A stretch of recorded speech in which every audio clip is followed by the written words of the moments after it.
Rain gardens help keep water where it falls, protecting our waterways, reducing flooding, and adding beauty to our landscapes. Thanks for making the commitment to be part of the solution by growing your own rain garden. Selecting the right plants, preparing the soil, and placing your rain garden in the proper location help you create a low-maintenance garden.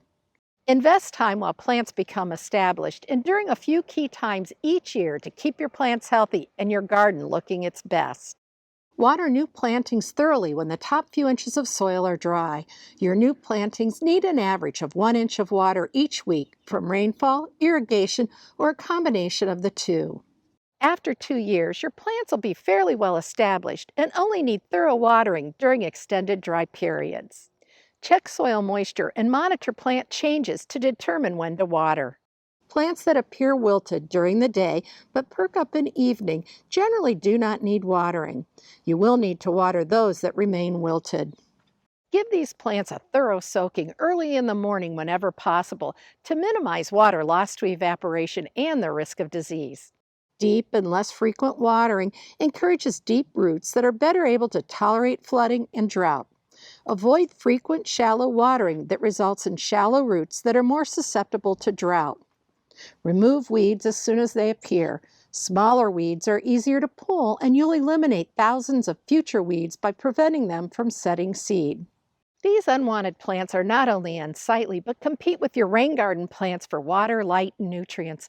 Plus, many attract insect pests and are hosts for diseases that can attack your rain garden plants. Regular weeding also helps you better identify weeds. This makes it easier to differentiate between your rain garden plants as they emerge in spring and the weeds. Online resources, books, and university extension publications are filled with lots of information and images to help you with this task.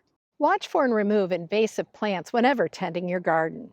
These unwanted plants not only take over the garden, but eventually escape and invade natural spaces, such as wetlands and woodlands. Invasive plants crowd out native plants used by insects, birds, and wildlife for food, shelter, and raising their young.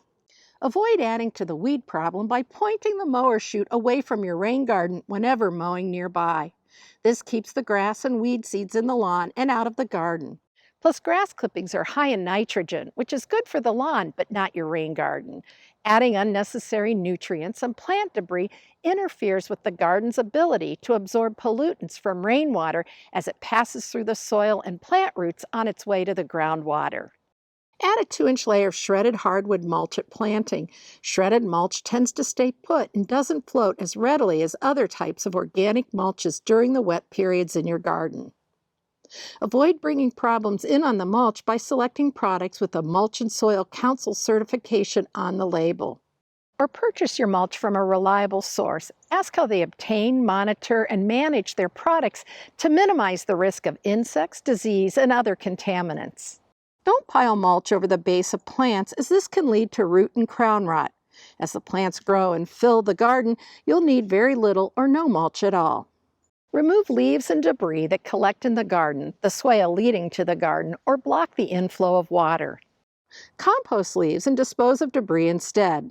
Inspect the water inflow and remove any soil sediment that accumulates. Remove pet waste from the lawn and garden. Research shows that pet waste is one of the major causes of disease-carrying bacteria ending up in our waterways. This bacteria can make waterways unsafe for recreational use. Allow healthy plants to stand in the garden over winter. This increases their winter hardiness and helps capture snow so it melts in place instead of running into the storm sewer. Don't pile additional snow into the garden where it can compact the soil.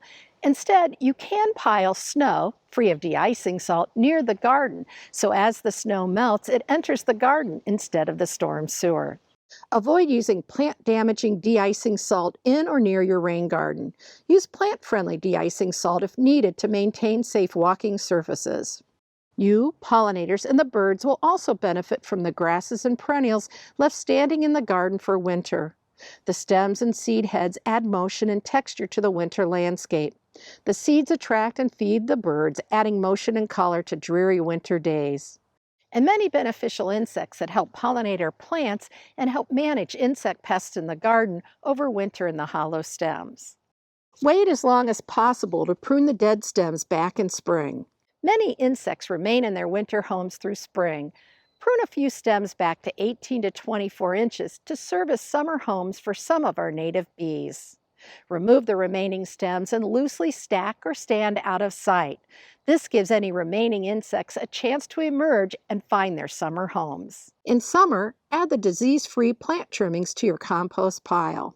Rain gardens are designed to intercept and absorb excess nutrients from lawn and garden runoff before it enters the storm sewer and groundwater. This usually provides enough nutrients for plants growing in your rain garden. If you suspect your garden needs additional nutrients, have your soil tested first. Stunted growth and pale leaves may indicate a nutrient deficiency, but could also result from a moisture imbalance or other cause. If fertilizer is recommended, consider using a low-nitrogen, slow-release fertilizer like Milorganite. It releases small amounts of nutrients over several months, promoting slow, steady above and below ground growth. This minimizes the risk of interfering with the plant's and garden's ability to manage pollutants and nutrients in the water entering the garden. Once established, rain garden plants can quickly grow, and some may need dividing every few years to maintain the function and beauty of your garden. Spring and late summer are great times to dig and divide overgrown plants. Use a garden fork or shovel to lift the plant out of the ground. Cut it into several small pieces. Place one of the divisions back in the original space and use the others to create new gardens or fill voids in existing gardens. This is also the best time to replace any struggling plants. Select a plant that is better suited to the moisture level in that section of the garden. And if soil erosion was the cause, correct this before replacing the declining plant. Manage plant size and floppiness, if needed, with a bit of early season pruning. Cut tall fall blooming perennials back by half early in the season. This will delay flowering but encourage more compact, sturdy growth. Or intersperse sturdy grasses between perennial flowers that tend to flop. Grasses help support neighboring plants, eliminating the need for pruning or staking. Maintenance starts when selecting, planting, and establishing your rain garden. When done right, you'll be able to keep plants healthy and the garden functioning with minimal routine maintenance. Then you'll have more time to enjoy the beauty and many benefits, such as reducing the risk of flooding, basement backups, and water pollution that rain gardens provide.